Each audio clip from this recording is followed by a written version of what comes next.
दर्द भरी मासूम लड़की की कहानी, लॉन्ग इमोशनल स्टोरी हिंदी। औरत के जीवन डेक भरी एक रंगमंच है जहां हर किसी के पास एक अपनी कहानी होती है। इस रंगमंच पर औरतों की कहानियां विशेष महत्व रखती हैं।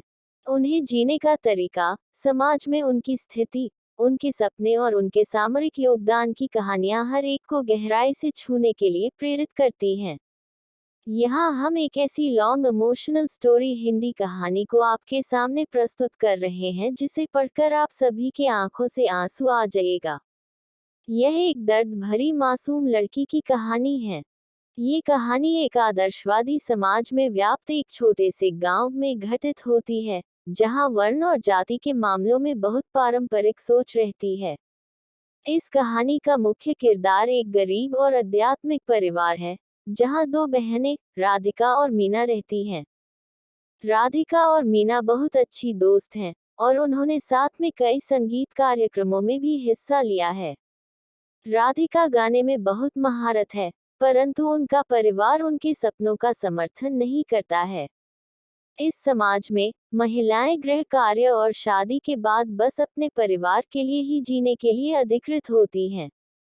बाकी बाहरी दुनिया से उन्हें कोई मतलब नहीं रखने दिया जाता है। राधिका और मीना चाहती हैं कि हुआ दोनों बहनें आगे कुछ करें, लेकिन परिवार और समाज के लोगों द्वारा उनके कहीं न कहीं रोक लिया जाता है। अपने परिवार वालों को दोनों बहनें बहुत समझती हैं कि दुनिया बहुत आगे बढ़ रही है, आप सब भी हमें इजाजत दीजिए आगे कुछ करने के लिए। ये बात हर दिन उनके घर में चले रहता है, लेकिन परिवार वाले ये सोच रहे थे कि गांव समाज क्या कहेगा। दोनों बहनें लगातार अपने परिवार को मन रही थी। एक दिन उन दोनों के गांव के पास ही मुख्य संगीत समारोह का आयोजन होता है, जिसमें राधिका भी हिस्सा लेना चाहती है, परंतु उसके पिताजी और भैया उसे इस समारोह में भाग लेने की अनुमति नहीं देते हैं। उनका ये कहना होता है कि ऐसे समारोह में जाने से उसका समय और पैसा बर्बाद होगा और उसे बहुत बुरा लगेगा। राधिका बहुत निराश हो जाती है, परंतु उसका दिल नहीं मानता। वह यही सोचती रहती है कि शायद मेरे भाग्य में यही लिखा है, केवल घरेलू महिला बनना। राधिका मन ही मन यही सोचती है कि कुछ इसका हल निकला जाए। राधिका ने अपने दोस्त मीना से बात करती है और कुछ उन्हें समझती है कि तुको क्या करना है। बातें आगे बढ़ती हैं। यही वो समय है जब राधिका अपनी सहेली मीना से मिलती है। वो दोनों अपनी चाहत को पूरा करने के लिए मिलकर योजना बनाती है। राधिका गाने के लिए समारोह में जाएगी और मीना उसके घर के काम करेगी। इस प्रकार वे अपने सपनों को पूरा करने के लिए एक दूसरे का सहारा बनती हैं।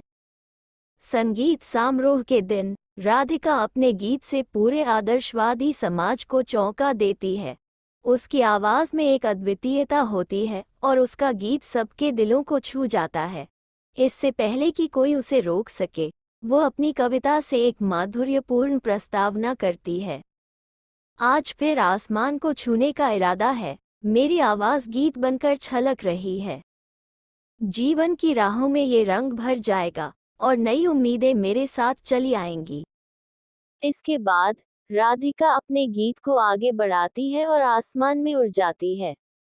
वह एक आजाद पक्षी की तरह अपनी स्वतंत्रता की आवाज बन जाती है। उसका गीत और उसकी प्रशंसा समारोह में मौजूद सभी लोगों के दिलों को छू जाता है। लोगों की आंखों में आंसू बह उठते हैं और गर्व से लोग तालियां बजाने लगते हैं।